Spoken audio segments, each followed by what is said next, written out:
Hi friends, welcome to Venice Kitchen. நம்ம இன்றைக்கி என்ன பார்க்க போகிறோன்னா, ஹெல்த்தியான ரவை உப்புமா எப்படி பண்ணலான்னு பார்க்கலாம். இந்த மாதிரி பண்ணி கொடுத்தீங்கன்னா குழந்தைங்க ரொம்ப விரும்பி சாப்பிடுவாங்க. அது எப்படி பண்ணலான்னு இப்போ வீடியோவில் போய் பார்க்கலாம். ரவை உப்புமா பண்ணுறதுக்கு தேவையான ஒரு பாத்திரத்தை இப்போ நம்ம அடுப்பில் வச்சுக்கலாம். பாத்திரம் நல்லா சூடானதும் அதில் ஒரு 4 ஸ்பூன் எண்ணெய் சேர்த்துக்கிறேன். எண்ணெய் சூடானதும் அதில் கடுகு உளுந்து சேர்த்திக்கிறேன் கொஞ்சமாக. கடுகு நல்லா பொரிஞ்சதும் அதில் ஒரு பெரிய வெங்காயத்தை சின்ன சின்னதாக கட் பண்ணி வச்சுருக்கேன். அதையும் நம்ம இப்போ சேர்த்துக்கலாம். சேர்த்து நல்லா வதக்கிக்கலாம். அப்புறமா 2 பச்சை மிளகா சின்ன சின்னதாக கட் பண்ணி வச்சுருக்கேன். அதையும் நம்ம இப்போ சேர்த்துக்கலாம். அப்புறமா ஒரு துண்டு இஞ்சி சின்ன சின்னதாக கட் பண்ணி வச்சுருக்கேன். அதையும் நம்ம சேர்த்துக்கலாம். இஞ்சி சேர்த்திங்கன்னா நல்லா டேஸ்ட்டாக இருக்கும். அதுக்கு தான். வெங்காயம் நல்லா வதங்கிட்டு இந்த சமயத்தில் கொஞ்சம் கேரட்டு கொஞ்சம் பீன்ஸு சின்ன சின்னதாக கட் பண்ணி வச்சுருக்கேன். அதையும் நம்ம இப்போ சேர்த்துக்கலாம்.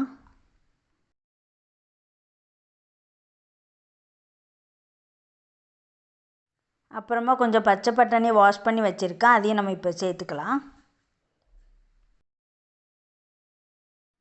அப்புறமா காய்கறி வேகிறதுக்கு தேவையான அளவு உப்பு கொஞ்சம் சேர்த்துக்கலாம்.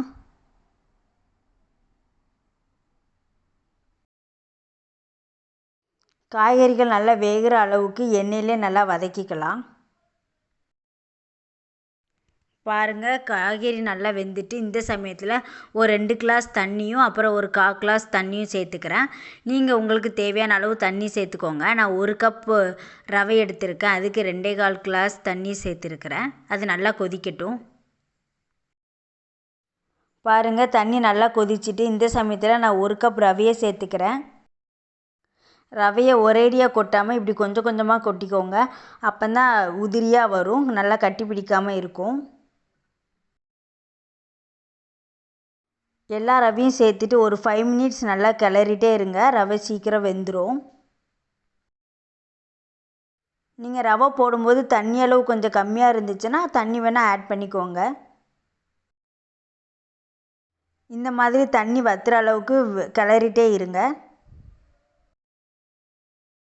பாருங்கள், தண்ணியெல்லாம் வற்றிட்டு ரவை நல்லா வெந்துட்டு நல்லா உதிரி உதிரியாக இருக்குது. இந்த சமயத்தில் நம்ம அடுப்பை ஆஃப் பண்ணிவிட்டு இறக்கி வச்சிடலாம். அவ்வளோதாங்க, ஹெல்த்தியான ரவை உப்புமா ரெடி ஆகிட்டு. இதே மாதிரி நீங்களும் உங்கள் வீட்டில் செஞ்சு பாருங்கள், நல்லா டேஸ்ட்டாக இருக்கும்.